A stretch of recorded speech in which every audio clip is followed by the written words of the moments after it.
stopped data collection yesterday. So this is a very rapid 2-month community get-together and a great example of how citizen science and community members can come together really rapidly to not only conduct research studies, but to put together some really interesting policy recommendations that I hope we're going to dive into tonight. So I'm really excited to be joined by Katie Nail of Synergistic Cannabis Consulting, Summer Parker here of Patients for Safe Access, John Fraser, Old School, and Stephanie Davis, who is a paralegal and cannabis expert. So,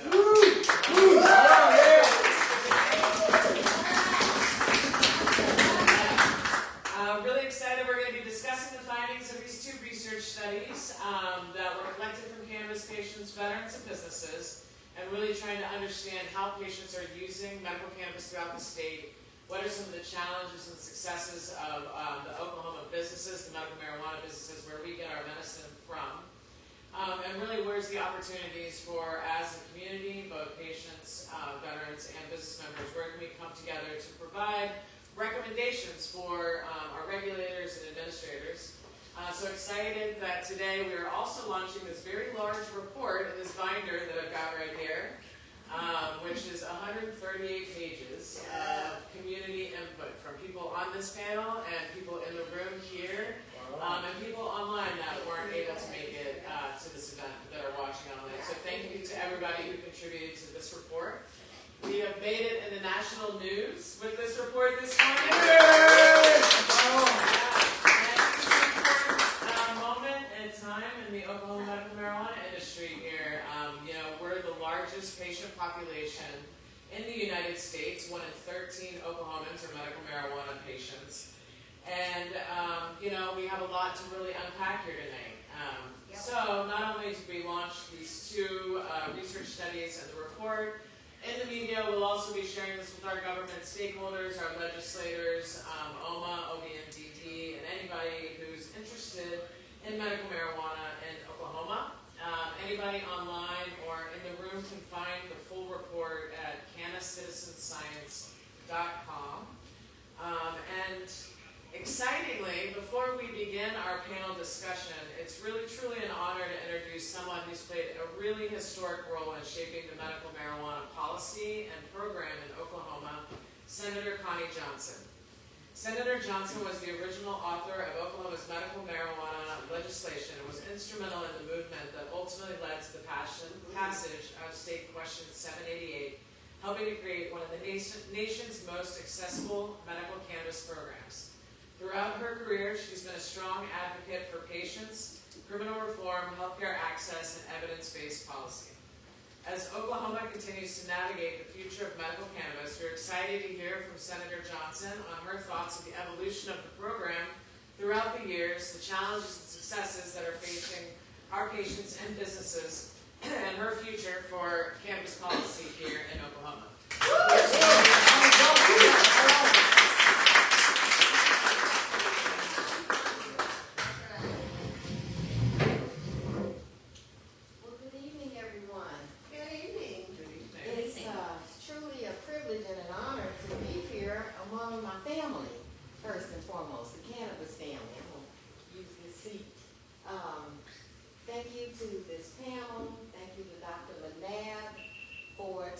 I believe, to the next level, because if you don't write it, it doesn't exist.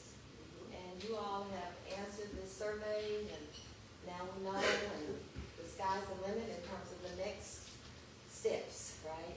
One of which is to elect me governor. I just want to say that first. But I made some notes because it's a long story. And I don't want to take too much time, so let me just kind of read if that's okay, and fill in, and if you have any questions, I'll be happy to clarify a little later. But I'm Connie Johnson, and I'm running to be the next governor of Oklahoma. Long before State Question 788 passed, I stood with patients, families, veterans, seniors, and advocates who knew Oklahoma needed a more compassionate and more sensible approach to health care and criminal justice. When Governor Mary Fallin placed State Question 788 on the ballot in 2018, I publicly decision because I understood what was at stake. Veterans living with PTSD, children suffering from seizures, cancer patients seeking relief, people battling opioid addiction, and families torn apart by incarceration. All needed better options and real compassion. For me, this work was always personal and community-centered. I originally proposed medical marijuana reform after seeing so many grandparents in my district raising grandchildren because their own children were serving prison sentences for simple possession. I knew that Oklahoma's policies were hurting families instead of helping them. That's why I spent years advocating for cannabis policy reform, promoting hemp, medicinal cannabis, and broader reform as both a healthcare issue and an economic opportunity for Oklahoma. Long before it was politically popular, I was pushing these conversations at the Capitol and in communities across the state. And let's be clear, 788 did not happen because politicians handed it to the people. It happened because ordinary Oklahomans organized, educated, advocated, and voted for change. So that's a little history on it, and there's more there. I don't want to read that, but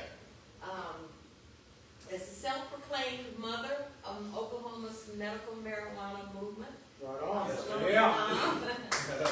I repeatedly proposed and promoted cannabis policy reform throughout my legislative tenure, including the things I've already said. But the early on in my advocacy, when they finally voted on one of my bills, I introduced it in 2007. They finally voted on it in 2012. Mind you, when I introduced it, the Senate was Democratic controlled. It then became a tied Senate, and then it became Republican controlled. And nobody did anything about it for those 5 years.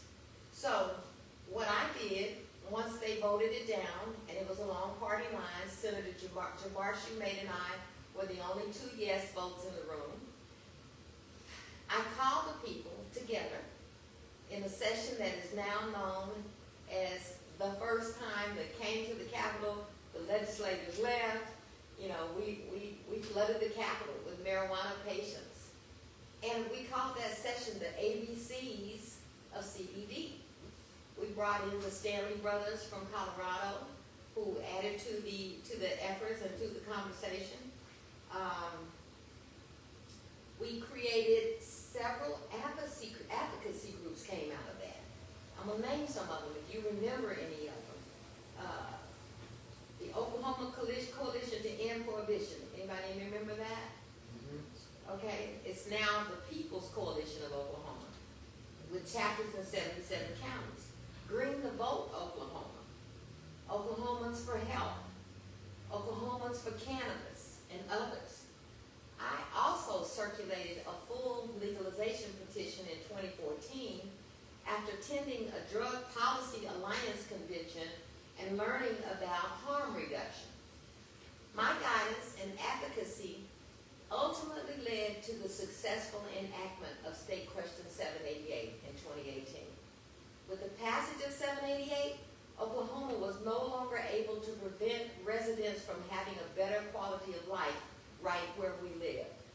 The approximately 24 Oklahoma families that sought medical refuge for medicinal cannabis treatment in Colorado and 28 other legalized medical marijuana states were able to return to Oklahoma, to their homes and families. Because of 788 and your vote, on June 16th, we will be able to improve education, expand health and mental health and senior care services, and create high-paying jobs and new industries in our state. We will be able to stop the madness. The only way to fix the current budget hole is with new renewable revenue streams, including wind and solar, and of course, cannabis. I encourage you to ask other gubernatorial candidates to share their plans to bring new money in Oklahoma. This medical marijuana patient survey is about more than cannabis policy. It's about understanding the real experiences of the people who built Oklahoma's medical marijuana program, and whether medical cannabis patients, caregivers, small businesses, and supporters believe their voices are being heard.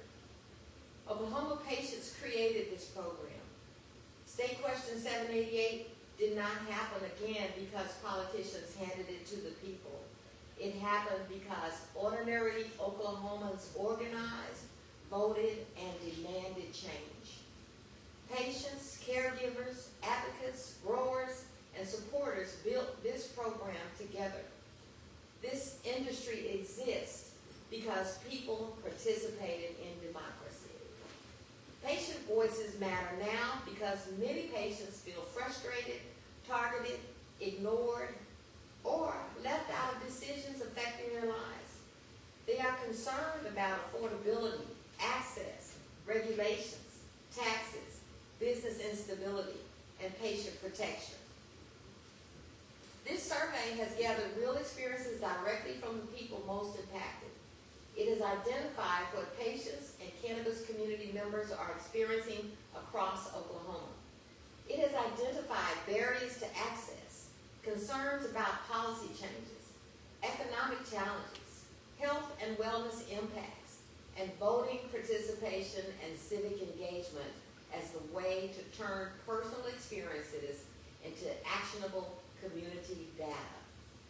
Patients are not just consumers, we're stakeholders. We're not outsiders. We are veterans, seniors, working families, rural residents, people with disabilities, entrepreneurs, caregivers who deserve respect, representation, and a voice in decisions affecting the future of the program. Civic participation matters. You're here as a civic exercise. State Question 788 showed what happens when people organize and participate. The cannabis community has real influence when it's informed, connected, and engaged. The survey is part of building stronger communication, stronger advocacy, and stronger participation. Dispensaries and community networks matter. Dispensaries have become community gathering spaces and trusted sources of information. Bud tenders, caregivers, and patient advocates often hear concerns long before policymakers do. Community-based outreach has been essential to making sure all voices are included in this survey's findings. The survey was accessible. Kudos again to Dr. McNabb and the team for ensuring that the survey was accessible, as many patients often face logistical barriers such as transportation, work schedules, disability challenges, and rural access limitations. The survey was accessible, easy to complete, and available through community channels.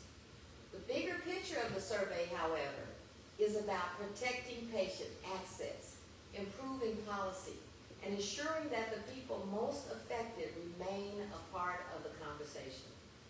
Strong communities participate, organize, and make it impossible to ignore them.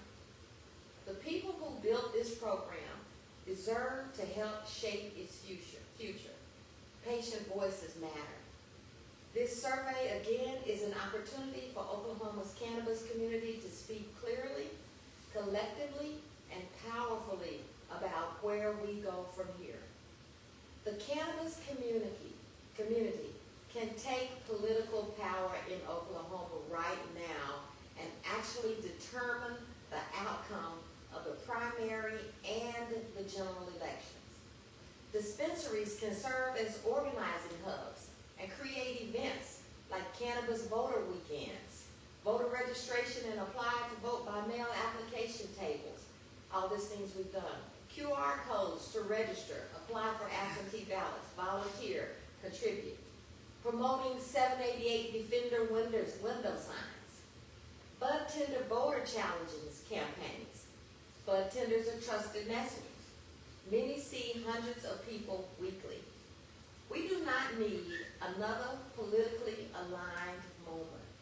We need enough medical patients and their families and networks to participate and actually vote the same way they did to pass State Question 788. As I close, thank you for participating, for showing up today to continue the advocacy, and for showing up at the polls on June 16th and again on November 2nd to elect me, the mother of the medical marijuana movement, and the only candidate, let me say that again, the only candidate who will guarantee you that I will protect this industry in the future. I appreciate your vote. You can find out more information about our platform at www.connieforgov.com. You can also go there, and if the spirit moves, you put 5 on it. Y'all know what that means, right? Right on, yeah. 5 on it, right? But this is our time. I can't say enough how much power we have right now. A lot of people don't smoke, don't partake, but they don't mind that it has helped people get off of opioids. It has kept people out of jail. It has helped mom and pop entrepreneurs to have a meaningful life, sometimes in their declining years. Just vote.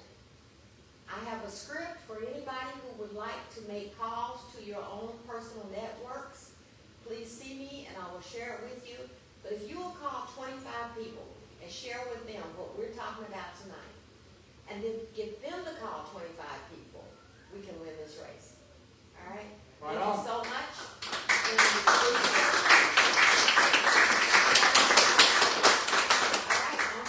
Donate 420 or 710. That would be cool. Oh, and vote for State Question 832.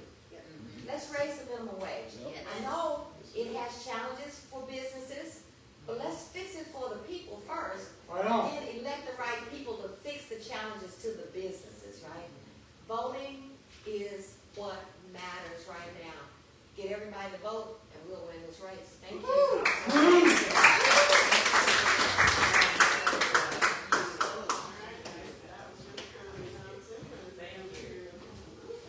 That was really amazing. Really incredible testament. We wish you all the best of luck in the campaign. And really a perfect lead up to our discussion tonight, which is about the results of the study that Senator Johnson spoke about. And I'd like to start by having our panelists just briefly introduce themselves, and we'll get into our conversation. We'll start here with Katie. Maybe just talk a little bit about yourself and your role in the industry and how long you've been operating here at Oklahoma. Katie Now, nurse practitioner, cannabis degree, pharmaceutical degree. I actually started my synergistic cannabis consulting almost 6 years ago. Obviously, it's still a start for me because I can't sign the forms yet, but I really focus more on education. For the patients, I have more of a geriatric population, homebound calls, but my main goal is really to provide education to not only patients, but providers, legislators, and hopefully I'll have a clinic and research one day, research facility, but we'll get there. Yeah, awesome. Thank you. Summer. Well, hey y'all, I'm Summer Parker. Most of you guys have met me or know me, and if you haven't, well, hello. And I am one of the co-founders to Patients for Safe Access. We created this organization out of a need for the patients to take the quality of their own medicine into their own hands. We were finding way too many issues out in the market, and people were being harmed, and we said, hell no. So that's where Patients for Safe Access come from, and everything else has followed suit since. So thank you guys for being here. Thanks for being here. All right, old school. Joe. Oh, all right. Y'all know me as old school. I'm John Fraser. I'm the veteran promoter, and I am passionate about our veterans because they go through way more than we know about. I'm not really a company or anything like that. I'm just old school, and I'm a cannabis activist. Right on, and I support patients. You get on that. Awesome. Thanks for being here, John. All right. Hi, I'm Stephanie Davis. I am a cannabis paralegal. That is what I've been doing specifically for the last almost 11, no, a little over 11 years now. And I've done it across multiple states. And I actually moved here because of State Question 788. I was, well,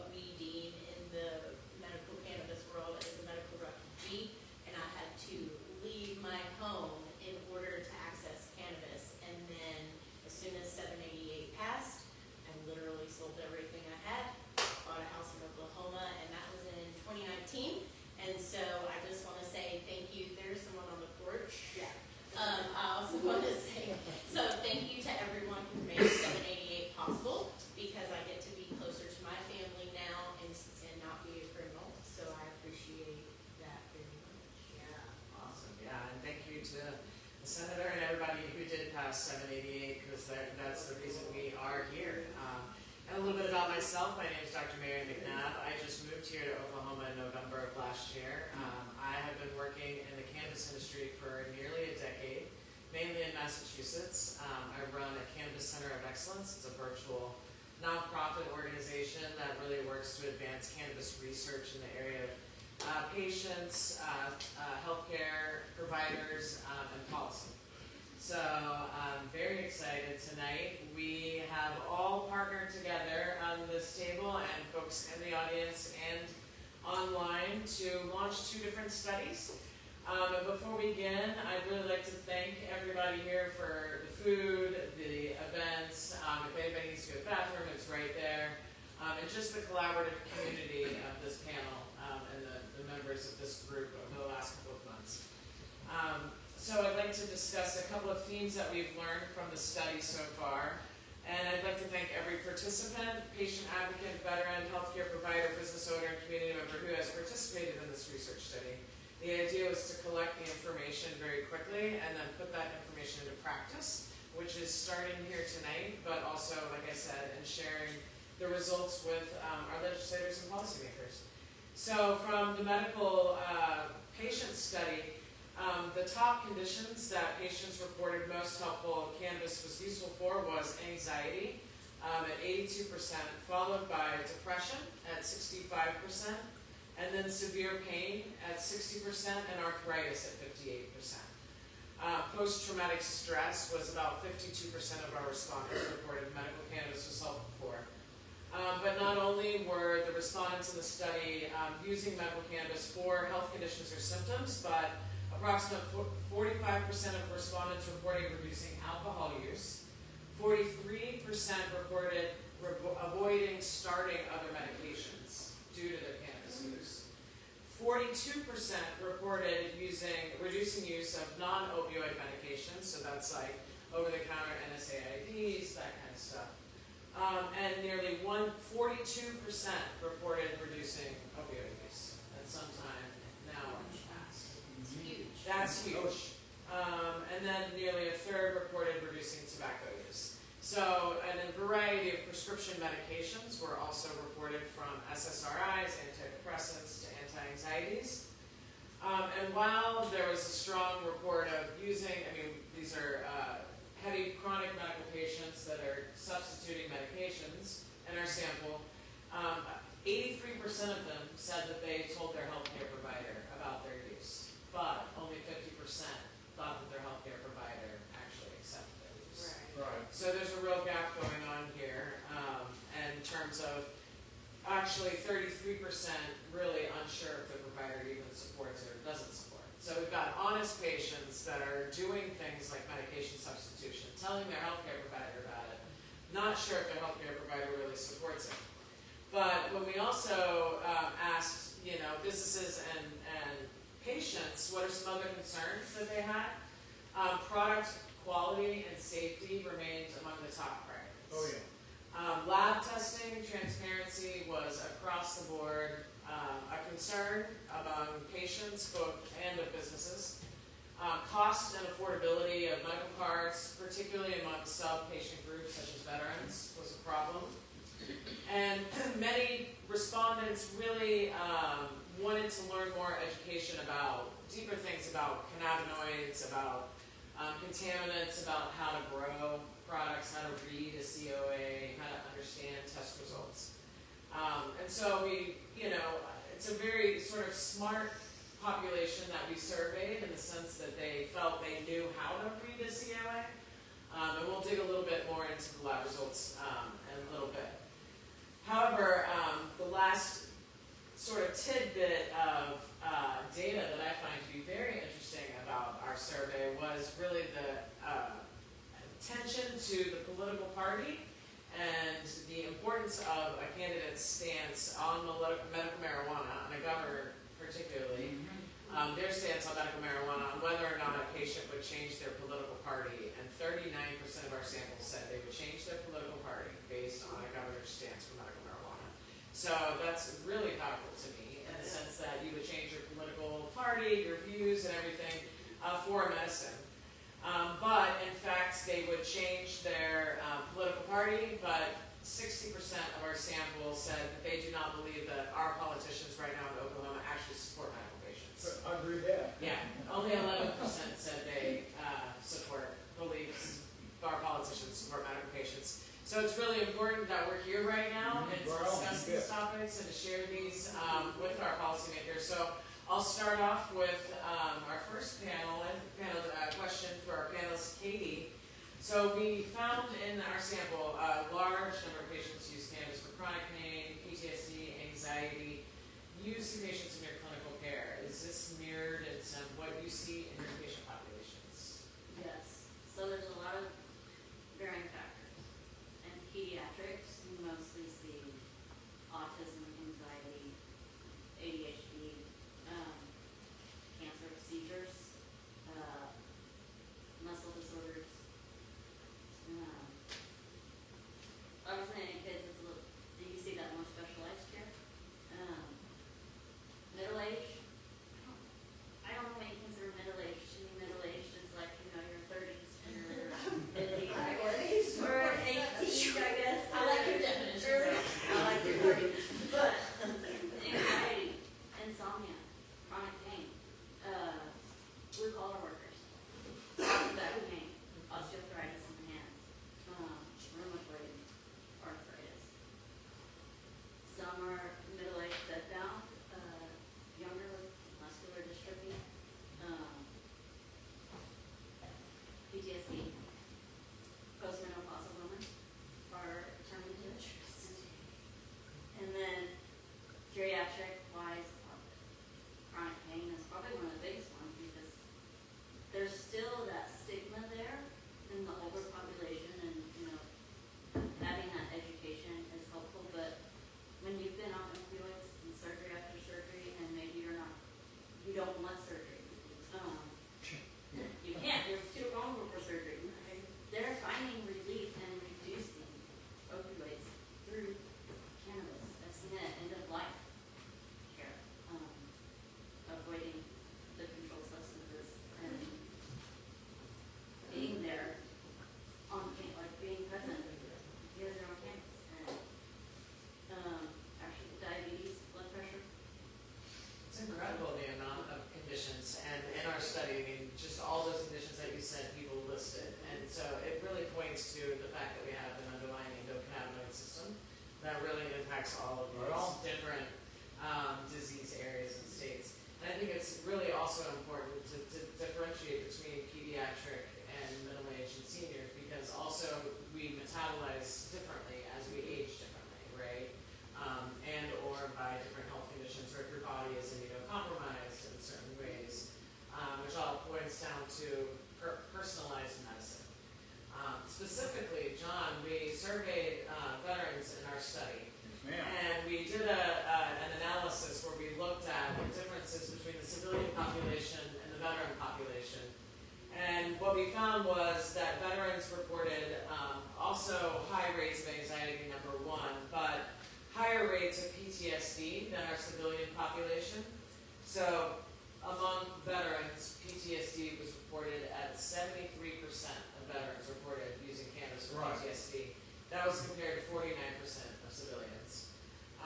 And, really suggesting, and also in the veteran population, they had higher rates of arthritis, reported higher rates of depression, and higher rates of chronic pain as the reasons. I wonder from your, experience and, as a veteran and veteran colleagues, what would you advise veterans who are interested in exploring this? It's really amazing. Everything you mentioned, the military actually feeds you that.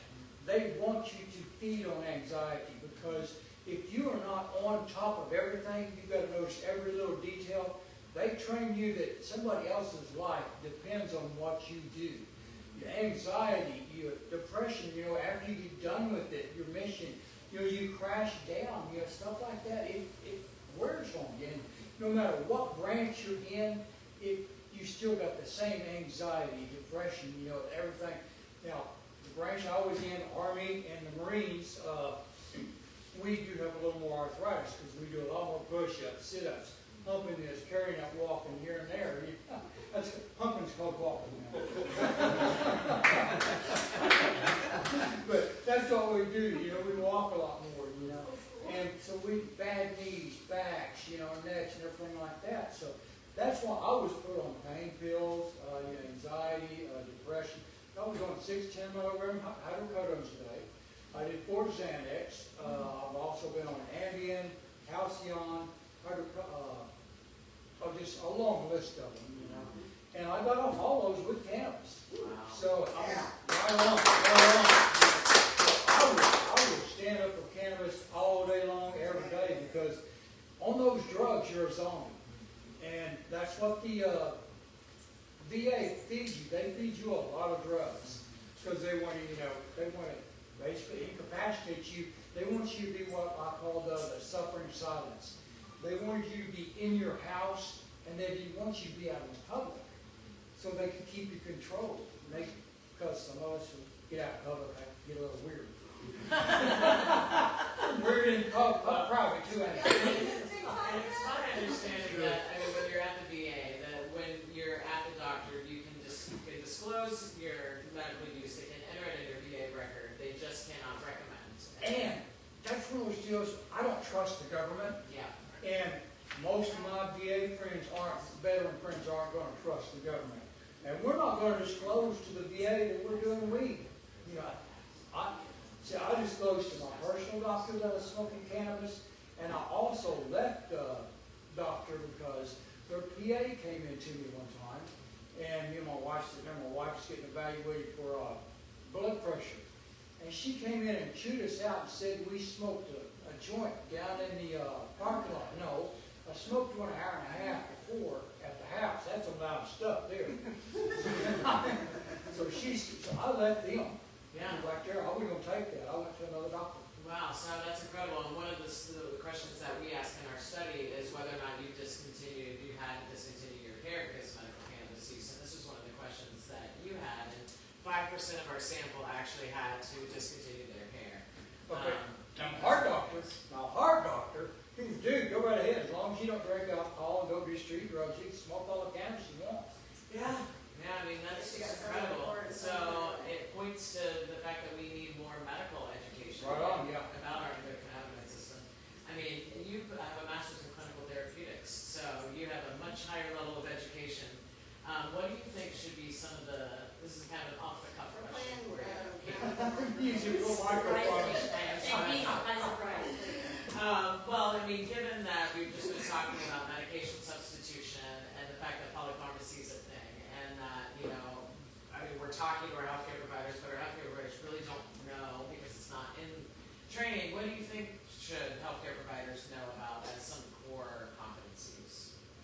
The most important, they need to monitor liver enzymes.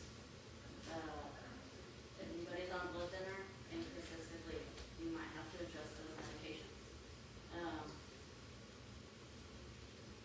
I'm gonna say, be careful to educate patients on it, when they're taking other medications and introducing cannabis to reduce those. You still want to consider, the fall risk, make sure to educate on euphoria, if that's new for them, that it's okay. It's okay. But, that I would say that blood thinner monitoring, liver enzymes. Yeah, that's really important. One thing I'd like to bring up too is we choose cannabis. Okay, now I could get 180 hydrocodones for $6. I can't get an ounce of cannabis for $6, that's for sure. But we still choose cannabis over those opiates and drugs. Yeah, it's true. And so if you could give an advice to any veteran who is seeking to try this right now, what would that be? Most veterans have been on the drugs and stuff. I usually recommend trying CBD first. But veterans, we've been, doing the mill, I'd recommend trying cannabis right off the bat. And I'd recommend smoking it. Because that way you can that's the quickest way to get it in your system. And that's the easiest way for me to regulate it too. Then once they find out how it affects them and stuff, then they can go into the top. See, for us, that's one thing that gets me. If you test positive for cannabis, you get a DUI. what about grandma that's putting, a topical on her shoulder, or Marines putting topical on her shoulders and doesn't smoke cannabis? They don't get the psychoactive effect, but they still will test positive for cannabis because of that. That's one thing, that's not something the cops need to learn about too. Yeah, there's a lot of education that our law enforcement needs, especially around that, and also around how to identify synthetic products versus, over-regulated products. Yeah. Switching gears a little bit, it's super important that we have safe products that Right we're on, you consuming. bet. And I know Summer, you've been working a lot in this area over the last few years. We asked several questions in our research study, whether or not patients had education on how to read a COA, or Certificate of Analysis, which is the lab results of cannabis, for those that may not know. And 68% of our respondents said that they did know how to read a COA, Yeah. which is awesome. And however, we did ask, now, do you feel confident in those results? And the overwhelming majority is not confident in those results. No. And so that leads to a lot of real issues here on the market for lab testing. So what I would like to hear from you are, really as we've been hearing this, as someone deeply involved in patient advocacy, what concerns do you have about this, around product safety and consistency and transparency?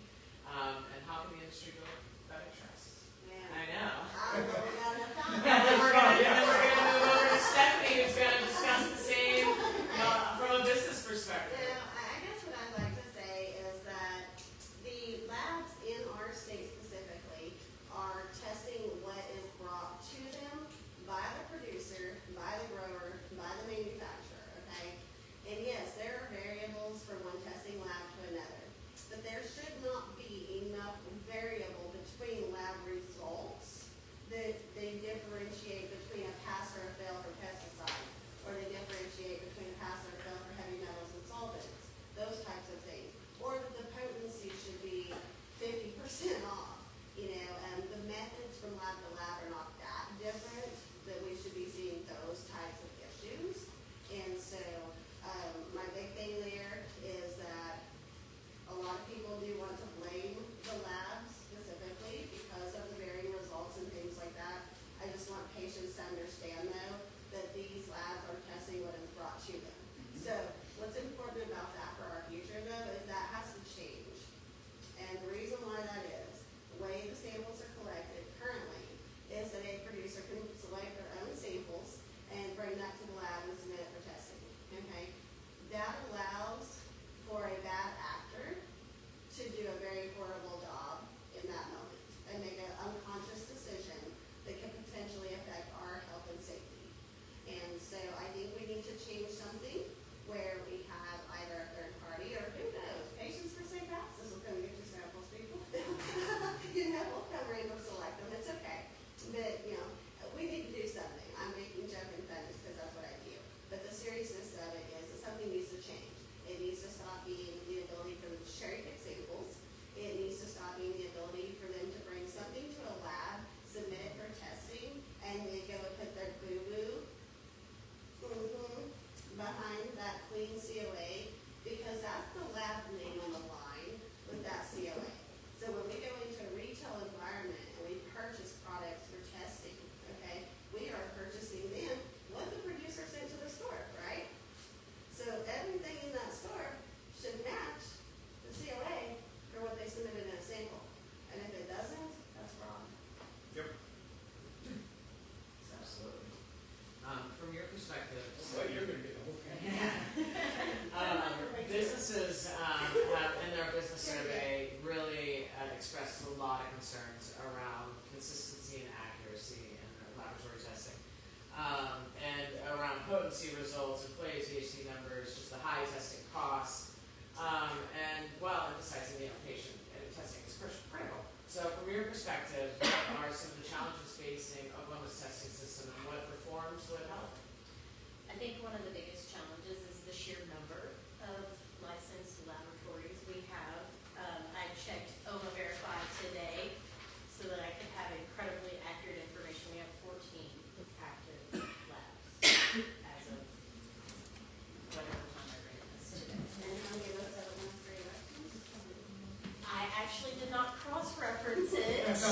Because, We'll get that for y'all. yes, but there, a couple. But, however, just because the lab has an administrative action doesn't necessarily mean that they have done anything wrong. It just means that there are alleged violations, and, I will go into a little bit more about what some of those alleged violations can be and how inspectors interpret that, a little bit later in the study. But, there's been a lot of rumor that it's a pay-to-play game, right? And some are definitely hit on one aspect of how the numbers are manipulated, and that is growers will go get the best part of the cola with the most terpene, the most trichomes there, and that sort of thing. They get to put their best foot forward always, right? And then, as she said, that lives with the product for the rest of its life as it deteriorates and as it loses terpenes and that sort of thing. But I think, playing devil's advocate though, to your point of labs, lab licensing, just the application fee, including the renewal fee, is $20,000. Yes, ma'am. Okay, that is a huge burden on a Yeah. small business, number one. And not only on just a small business, but a small business that is having to employ incredibly expensive labor, because we're talking about scientists running labs who have gone to school for a very long time, who are incredibly expensive. We're talking about incredibly expensive equipment that they have to have. From a brewery, Exactly. Serious. That is not an exaggeration. Lamborghini. And not to mention, we have ISO certifications and ongoing compliance. It's not just OMMA and OB&DE that even most of our licensees have to deal with. There are other agencies that licensed laboratories have to deal with, and not to mention the transportation costs. And I do agree with Summer that the sampling process needs to change. Now, what that solution is, I'm not, gonna be married to a solution. I love solutions, though, and I think we need to find one, because I think that will help. But as far as the reforms go, I think number one priority needs to be the state mandated independent lab, period, point blank. And I am still so confused as to why that is not up and running. 14 months after. Yeah, have to The bring it science up. director said it would only be 30 days. Mm-hmm. We don't have all the equipment, we don't have all the accreditations yet, and the whole thing is embarrassment. I'm So sorry. I'm That's actually seriously one of the key confused. findings of our report is the fact of the delay of the quality assurance lab. Yeah, I mean, the last thing I remember hearing, and, I'm hard of hearing, so I may have gotten this wrong, but I believe that Director Berry said at the April EAC meeting that the budget for the lab was exhausted, and that there was no more money. And so I'm just wondering how that happens, who at OMES is handling that? Are we asking the vendor, was there a breach of contract? What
we get contacted sometimes when we go out to dispensaries and go, are you a secret shopper? And we go, no, we tell you exactly who we are.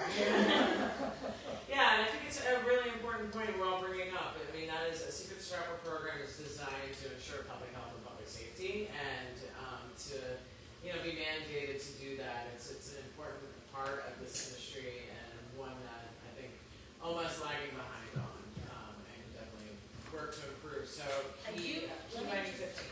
Can I just end on Please. one other note that I wanted to let the industry know? I don't know if you guys know this, but OMA did actually hire a new recall coordinator. And he is, I just want you to know, I have fully stalked him on LinkedIn. Okay? And from what I can tell, I think he is super smart. He is very passionate about and very hopeful about some of the changes that he's going to be able to implement here. And so I think that is already a reform that they've put in that I'm very supportive of. And I would like for all of us to support him as much as we can, and send him all of our good vibes and juju and all of those things, because he's got a very important job to do. And he's coming into an already sensitive situation that we're in here in Oklahoma, right? So I just want to say, let's give him some love, some grace, welcome him to our cannabis family. And Hopefully, he's not going to be putting out the recalls at 5 o'clock on Fridays. Ooh, Ooh, yeah, that's okay, so can I play? Yeah, no, I have Let me say. I don't recall. So that is actually 100% the communications department. And so those things are teed up well before 5 o'clock, but there is someone who is making that the directive. And whether the people in communications are following orders or not is, We call that the military intelligence department. yes. That's how efficient they Yes. are. And I will say there's also been a major change in the communications department here recently. They lost a very incredibly talented communications director. And so you have already noticed some of the void since Ms. Riley's departure from OMMA, as far as the notifications that we get. As specifically, we'll talk about this a little later, but the reduced recall, and lack of communication there, So, but, back to, I'm hoping for the best. Yeah, no, I think that's great that they, are paying attention and putting a person that is focused dedicated on recalls. I know that this was one of the passions that you were, interested in talking about. I don't know if you have anything to add on the recall topic. For me, from my standpoint, it comes down to public health and patient safety. You have your regulations, people know everything. From my standpoint, you have an immunocompromised person, and anybody who's inhaling or making product with pesticides, but especially the immunocompromised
I'm still confused as to why the administrative goals aren't used in metric, and Director Berry's,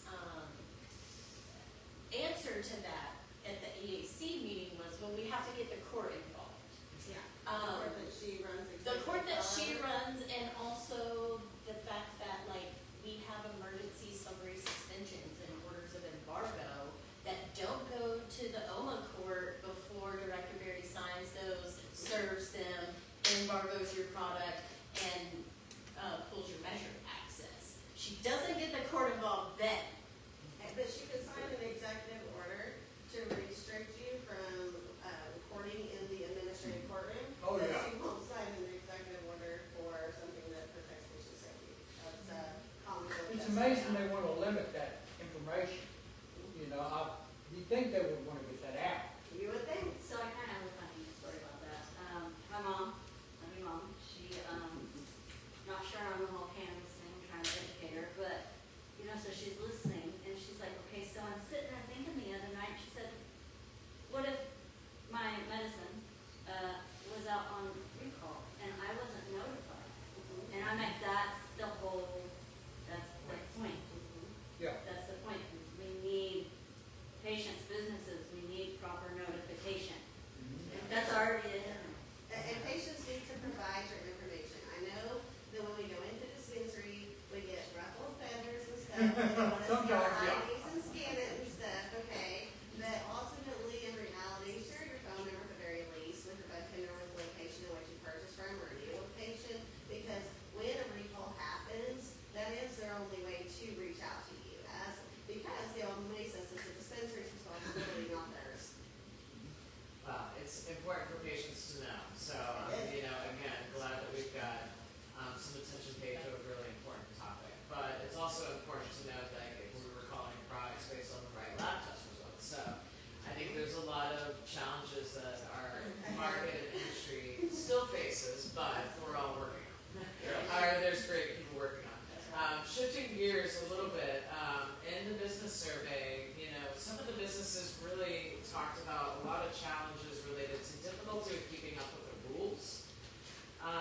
With being a small business, not being able to kind of keep up with changing regulations, or the regulations being unclear, or the rules being unclear or subjective, and not really being able to afford a lawyer.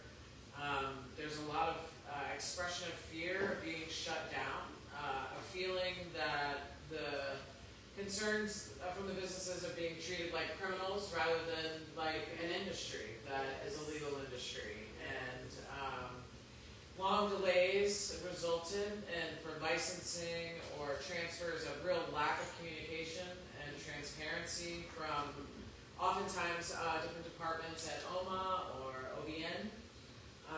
And, you know, participants and business owners, you know, express real frustration because this is a really small business, you know, environment in Oklahoma. And that doesn't mean there's lots of coffers and deep pockets to reach down when you need, you know, a rule change, when a rule change happens and you've got to change your SOPs.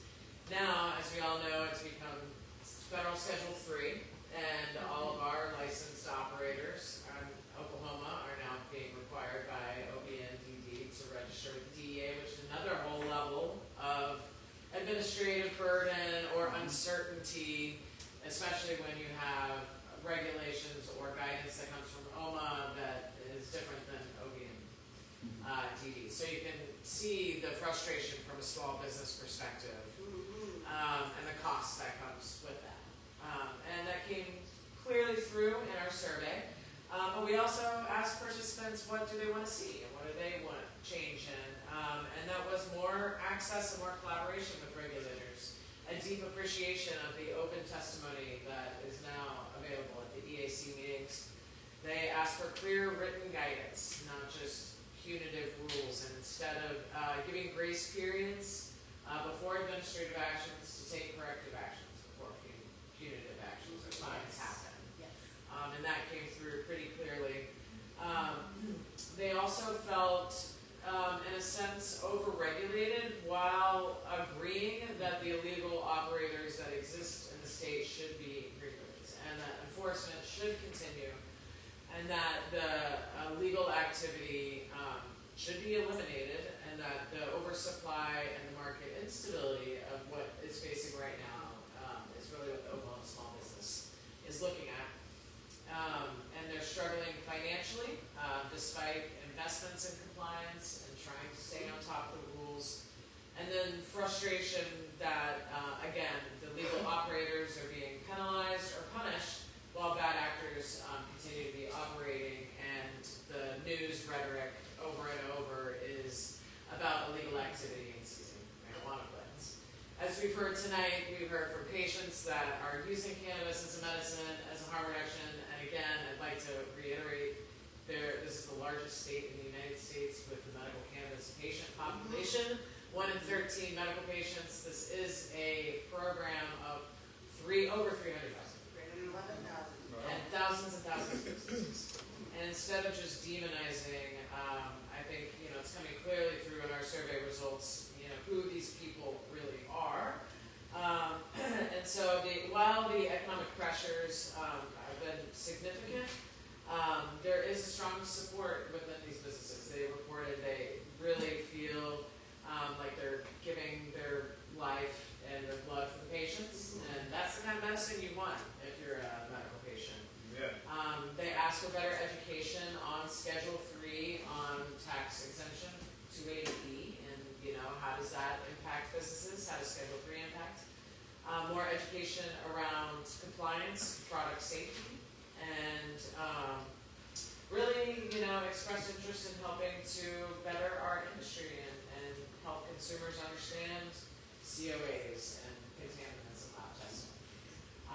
So, all that being said, Stephanie, with these businesses feeling overwhelmed with these constant changing regulations and delays, how do you think, as someone who works closely with cannabis businesses, how do you think Oklahoma can balance public safety and enforcement, which seems to be the focus, while also supporting legitimate businesses to operate and supporting patients? What I would like to see, honestly, is 1 year without the rules and regulations changing. Just one. Just one. Because since the inception of our program, our rules and regulations have changed over 25 times.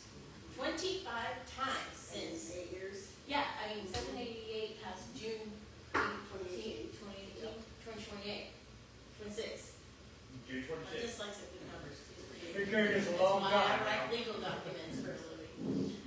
And so, I just feel like that is an ever-changing, and that's why we have these business owners saying that, the field goal post moves every single few months, right? Because we have emergency action that comes in and it's immediate, and then it comes in with a permanent rule after that, and that can change the language. And then, as we've seen over the last several years, there's a rule-making process that happens. And so, as we saw this year, our voices can make a difference in that rule-making process. And so, that tells me what businesses need to be doing right now is spending time at the Capitol. I know you don't want to. I understand. But I will tell you, if you go back and watch the OMA proposed rules hearing, you will hear these senators grilling Adria Verity and saying, my constituents are saying this. And they are tired of hearing year after year, OMMA is targeting me. And they're going, surely it can't be all these businesses. It can't be, right? But yet then we see the numbers and the social media posts that happen on a day-to-day basis demonizing our industry and saying, no, we're just getting rid of the bad actors, right? But then these senators are sitting across from these farmers who they've known their entire lives, who are not criminals and who have invested their entire life savings, and they're going, the math is not mathing for me.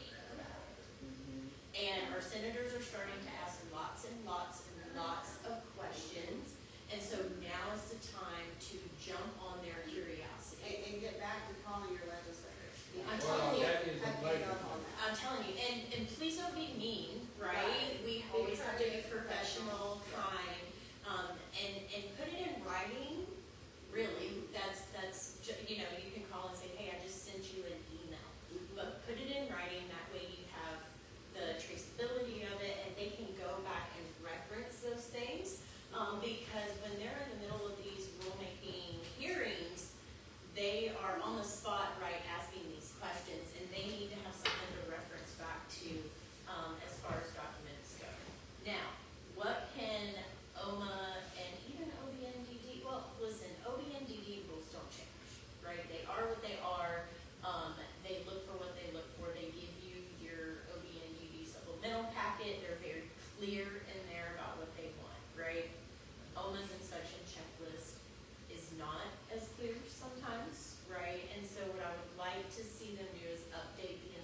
checklist. Right now, they not only leave off some of the rules and regulations that the inspectors look for, but what constitutes a potential violation changes in every county. We have 77 counties, right? Our inspectors are based on the region, right? And so, what Summers Dispensary in Sapulpa may pass as a no violations detected, my dispensary in OKC may have a potential violation. And so if the inspection checklist is clear, and then we have a consistent training, standardized training with these inspectors. The other thing is they wear body cams now. Why is OMA refusing to give their body cam footage out? I know one reason why. I can't share it, but I will tell you that at my time working at OMA, one of the attorneys expressed concern about what they heard on the body cam of one of the inspectors and how he was just going to dismiss the case because it was so concerning. Now, I'll let you do with that what you Well, will. one actually, you know, we just bring up the body cam, one thought comes up when you're talking about compliance and about visits, is that there's new technology out there that you can also detect aerosol and other moisture and other occupational exposure hazards. So, you know, that could be something that could be considered in addition to, you know, expanding the checklist. So when you go in, because some now we're seeing in terms of like, you know, if you're in the trim room, you know, and if you've got exposure to mold and or dust or other particulates, just from an that may be a little advanced, but occupational health is something I think should be really thought about from the get-go here. There, at one point, was an OMMA safety checklist that was also part of the annual inspections. It was very temporary. And I don't even know what happened to it. It was there one day, gone the next. And so now they, Key finding number 17 is environmental. yeah, and you You know, know, and again, if anybody's interested in downloading these key findings, you can go online. yeah, but, you know, the other thing I do just want to point out, because one of the concerns was the licensing delay. And I just want to say, you know, 6 months ago, we were sitting at like a 2-year processing time, right? Everybody has gone through that where you were sitting there for almost 2 years.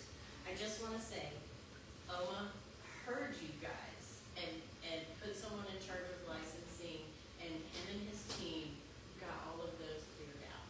So, I will tell you, licensing is on like a same day processing at this point. Are you serious? I am not joking. That is- And I'll tell you, if you experience something different, OMA licensing wants to know. So text me and let me know, and I can let them know if we're having issues like that. Because We need patients to be same day. Right? so they get 14 days to do patients, right? And to my knowledge, and please correct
seen this governor skit, and they're very trying to run down our cannabis. Yes, and so, you know, hopefully when Ms. Johnson becomes governor, she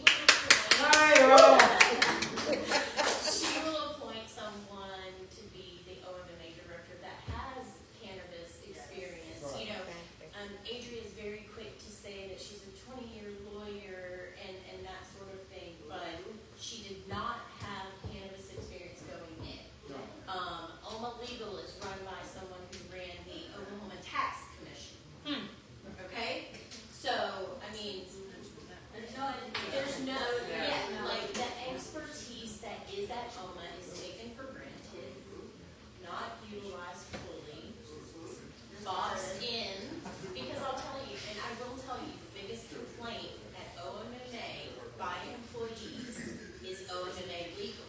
And what I mean by that is they constrict them to a box, right? So you have employees, they have a wonderful,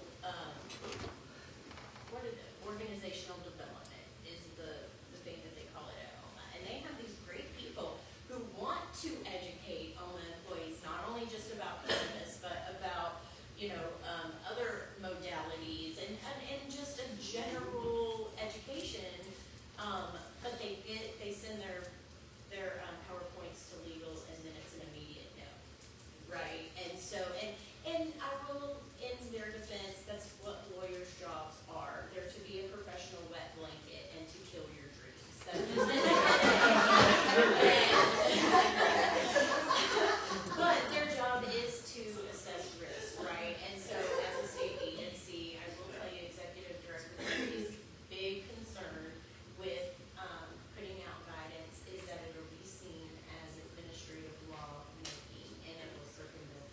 And that's kind of, it makes it difficult for businesses, It because does. businesses now are asking for clear guidance, and Right. it's really unfair. And they're being It's told coming hire an attorney. through- Yeah, and That's that's coming the through in response. our survey. I just want to add one key point there. The one thing that I found is a huge common denominator with the OMMA and a failing business is high turnover. And that's a problem. Oh, hey, guess what? But that's a problem, you know what I mean? They have a high turnover rate. They get rid and discard of people that are there for effective reasons. Some of these employees have literally moved their entire lives from states away to come and do these jobs. And, they get discarded at the first joint of them, Not being a yes person. thank you, not being a yes ma'am. Yep, exactly, including, not even all the way to employees, but to our executive advisory council member who asked questions and was renewed. So, I don't think that the director enjoys being challenged in any mannerism whatsoever. The director or dictator? So, that being said, we do have we have 138 pages of recommendations that we have all put together here. And thank you all so much for this. I know we have a couple more minutes. I want to offer any questions in the audience, and if there is no questions in the audience, I have one last question for our panelists. Absolutely. That I'd like to hear with each person, but I really appreciated all of your insights, and it's been incredible to participate and work with you all over the last couple of months, and to see the amount of work that we've been able to produce is just incredible. And I don't think it's going to stop, so I think we got it's all pretty that exciting. So do we have any questions in the audience? Commentary? All right, I've got one. One commentary. All right, we've got One some commentary I was curious about. I know we're very excited if OMA could ever get the QA lab together. One question we've had is that lab going to be fully transparent, considering it's funded by the public? So can it turn into an educational point rather than potentially just a leverage tool for a governor and a Weaponizing. attorney general or anything else weaponized? Yeah. We need it fully transparent along with the secret shopper, in my opinion. Absolutely, yeah, and we have the Open Records Act here in Oklahoma. Unfortunately, OMMA does not take that law seriously. I have had an open records request take more than 354 days for a single inspection report. Or being complete? Or definitely incomplete, right? And they have one person doing that job, and, I'm sure it's on the list of recommendations. I believe she could do it quicker, right? Now, you're only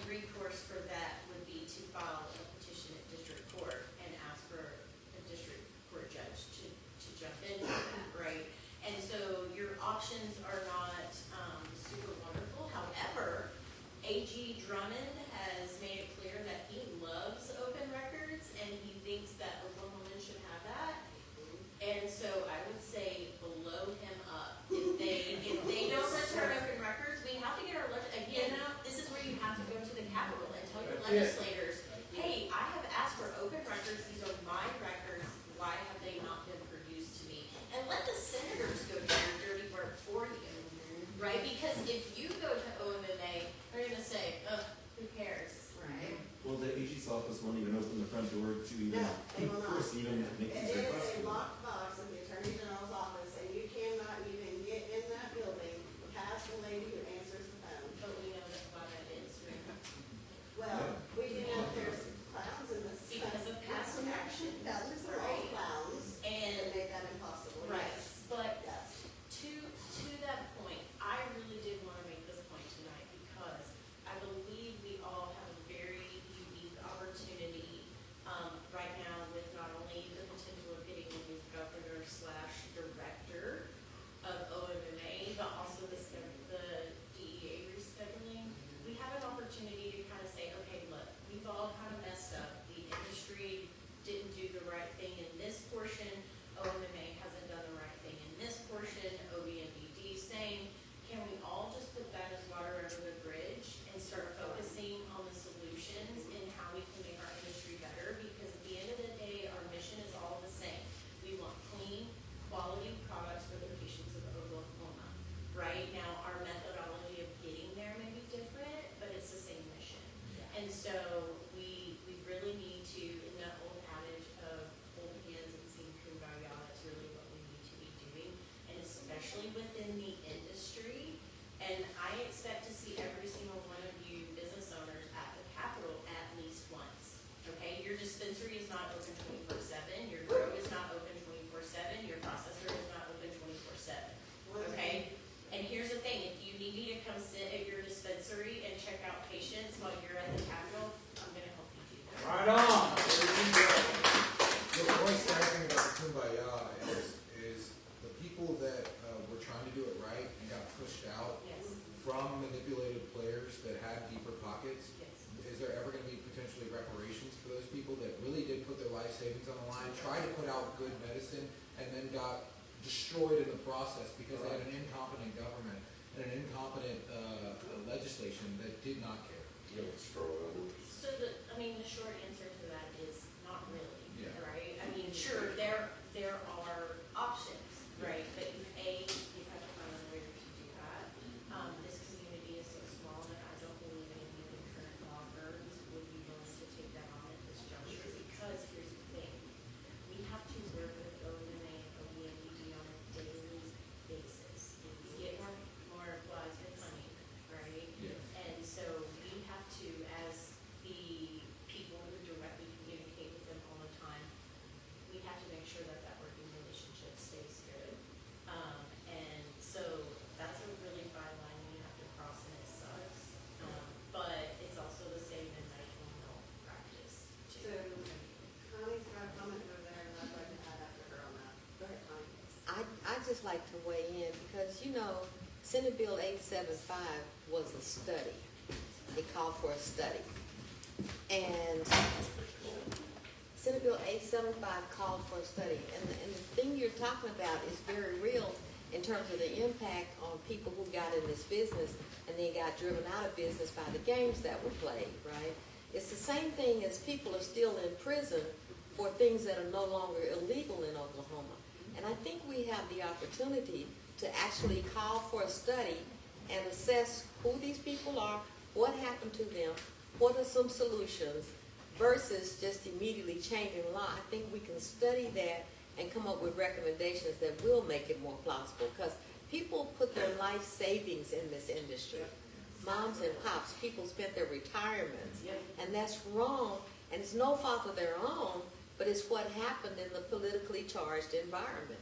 I was going to say another bill that I would like to see that I always talk about is a Good Samaritan law. Because as it is right now, if you share your RSO, and I saw this happen, a lady was having a seizure, somebody had some RSO, they gave it to her, she stopped seizing immediately, but she was guilty of a felony. So there are still so many useful, productive policies that can be done with regard to making our law the best it can be in the United States. So one of the things I'd like to add after Connie there is when we talk about the OMA, we talk about reparations for businesses, okay? What I'd like to say there is every district court in our state has a victims impact fund, okay? We have victims impact fund for domestic violence, we have victims impact fund for criminal activity, people that have been harmed by criminal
patients suffer. And so I think that's a really important aspect for our government to understand is there is lack of public health patient safety here whenever it's in the state statute, that is a priority. Then we need to, I think that needs to be addressed. Yeah. Absolutely. Yeah, and I mean, if you, like, One you last have to be idea. able to trust in your public agency Well, government. just one last idea, and I promised someone that I would mention this, and that is recycling of our containers.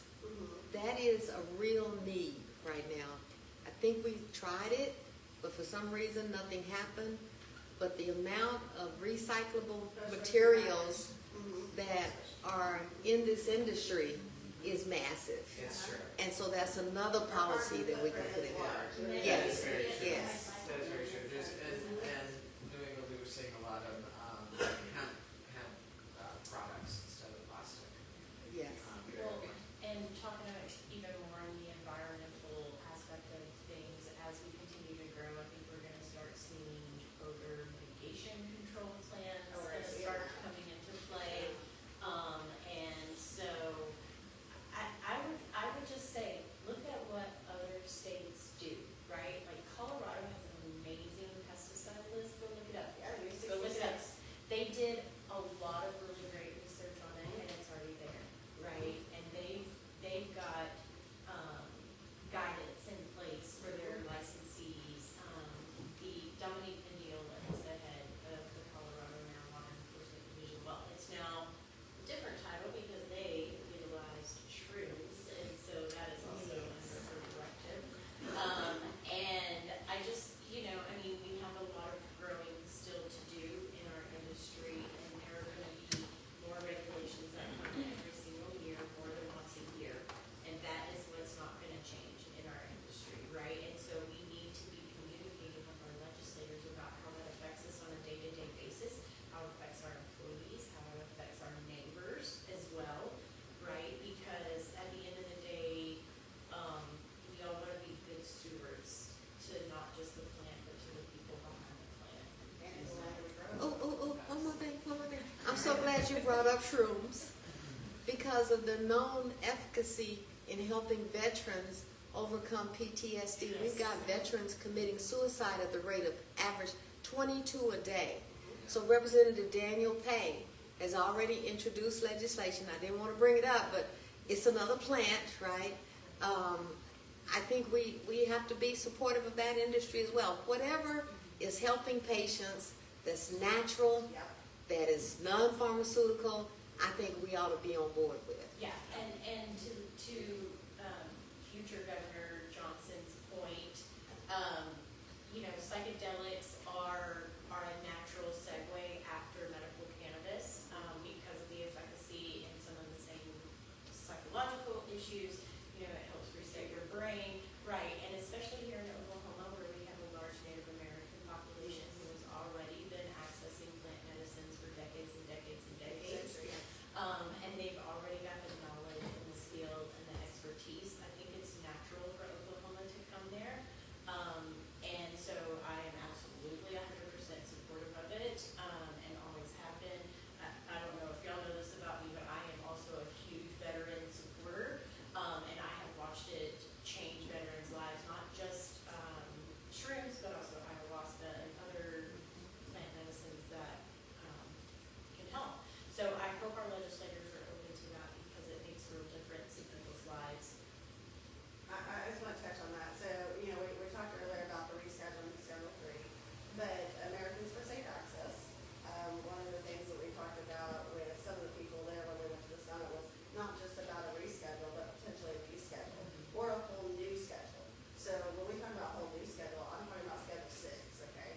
Schedule 6 being for psilocybin, cannabis, things of that nature, the natural remedies. So I think it's something we need to all be considering and see if we can make something happen there too. Oklahoma can set the standard. Right. We can lead the nation. We can be And the it's gold happening standard. at the federal level, so, there is movement at the federal level, so there should be. And Oklahoma can be the gold standard for cannabis. And that It really could, if it makes a lot of, yeah. We're the largest program in the United States, and it should be our goal to be that state that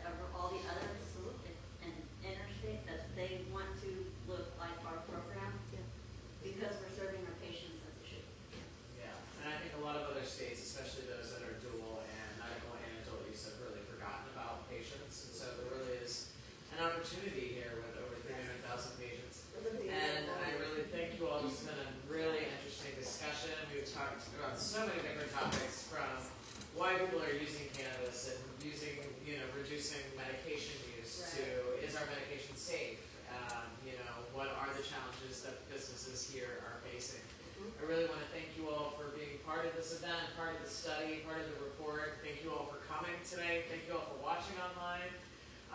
Again, we really hope that this data and information will be used for good, and that was our intention by coming together to do these studies and to do this report and to do this event. So we will be reaching out to our legislators and to our government stakeholders with this, hopefully, hopeful recommendations to make what we think I would will be. like for you to address clarification of how you're going to reach out to them and how you present this. Okay, yeah, the question was how we plan to present. So, actually physically going to, there's a list of legislators that we have, it's probably about 25 legislators so far. Anybody who's put in any legislation this year related to medical marijuana, and then we also got another list. So anybody at the State House or the Capitol that has put in any legislation, those are the people that we've already been contacting about this study. So they're aware that this is happening, and they're waiting for the results, which is great. And then the other ways that we are, so we've got a press release that we've been sending out with the results. It's the whole report, 138 pages, and we've got a summary of the research study results, and then we've got a press release. So all of that is going to be emailed to all of those legislators and all of our government offices tomorrow morning. Yeah. And then I personally will be going to the state capitol with the press release to all those offices, even though they're out of session. Take it to the administrators. door, but I still mean, be back. they'll still be there, so yeah, I'll go take that in person. That's right. And then we have a few legislators that we have regular ongoing contact with that we're going to be following up with very specifically about work that they're doing this session over the summer.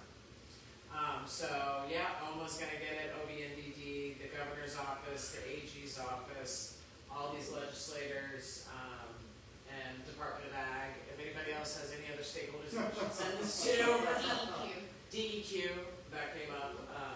Yeah, I mean, there's 17 different recommendations that span from really a critique of some of the data reports that are out there that are talking about the state of the Oklahoma medical marijuana that the government is using. The report really goes through some of the critiques of the methodologies that report used to make some of the claims that are being claimed. So we'll be doing that. Does anybody else have any other? Dr. McNabb, Yeah. one thing we forgot to mention is this ability for veterans, regardless of their disability status, to be able to get their medical license at the same public health rate. Yeah, that's what we That's a recommend. major piece of Yeah. legislative We have a whole section on veterans recommendations. Honestly, I think we should have a program like Canada that offers veterans cannabis for free. for free. Right, and the VA just came out like 3 days ago and said that they are going to allow veterans now to get their medical marijuana recommendations through their VA doctor. And as Old School has experienced, they will give you cannabis use disorder if you say that you use cannabis. And so that will change a lot for veterans, right? Because a lot of them have been open with their doctors, but then they're labeled addicts, right? And so cannabis use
what's the next exciting thing that you can look forward to? Me first? Yeah, you start. Let me hit the one on my phone, it's like going off or something. June the 10th is the next big thing in my life, and that is when we have a Tulsa County District Court date with Great Farm Organics. This is the court date where we will find out whether or not this becomes a class action lawsuit or not. And so for everyone who ever consumed Grace Farms products, be paying attention. We will be giving you an update soon, and I hope like how we get this. So, And how can people follow you? Dabbing Nana 78 on all platforms. All right, Davy Amanda 78. All right, Katie. I right now am only on Instagram under SCC Wellness.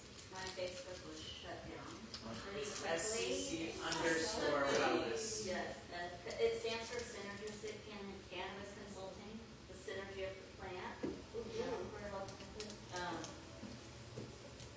Yes, SCC_wellness. Awesome. All right, All right. Stephanie, Yeah, any other to find you? I am on Facebook, mostly TikTok. If you want to see me unhinged.